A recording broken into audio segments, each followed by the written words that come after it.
Salut tout le monde et bienvenue sur cette vidéo. Aujourd'hui, par rapport à Blender 4, toujours au niveau de la playlist trucs et astuces, nous allons voir ce qu'on appelle l'auto-merge. Alors avant, je vais supprimer celui-ci. Pardon, je vous ai mis raccourci clavier. Oui, c'est bon, je suis en train de me dire si j'avais oublié. Là, je vais faire en sorte de vous mettre un plane. Ici, je vais faire pourquoi pas différents CTRL R, par exemple, chose comme ça. Parfait. Ici, je vais faire d'autres CTRL R. Voilà. Alors ensuite, ce que je vais faire, c'est prendre par exemple ce point-là, venir au niveau de vertex et venir sur Rip Vertice. Je vais récupérer donc le vertice qui va m'intéresser, faire G et glisser celui-ci. Vous voyez que d'un seul coup, on a bien une déchirure.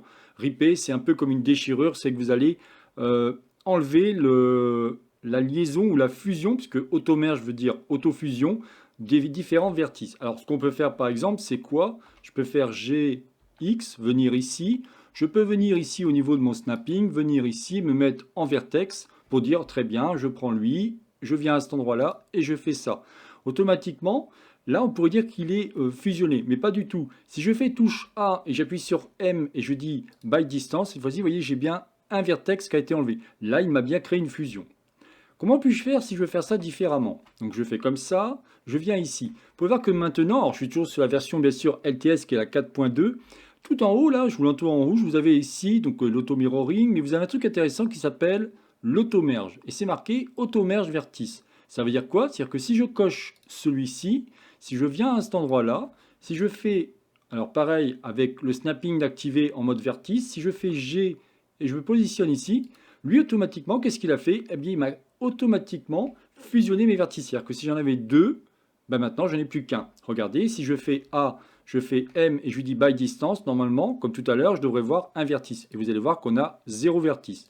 Donc ça va servir à ça. Ça peut être très intéressant. Alors par exemple, si vous allez faire de la topologie au niveau des personnages ou des choses comme ça, pour éviter de perdre du temps, ben vous mettez automatiquement auto-merge et comme ça, vous allez pouvoir faire une fusion propre de vos différents vertices.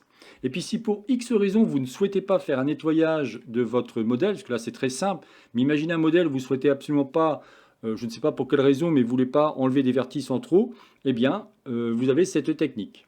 Voilà donc ce que je voulais vous expliquer au niveau de cette astuce qu'on appelle automerge. C'était donc la chaîne Blender pour tous, réalisée par Jean-Michel. Si vous avez aimé cette vidéo, n'oubliez pas de liker ou tout simplement vous abonner à ma chaîne.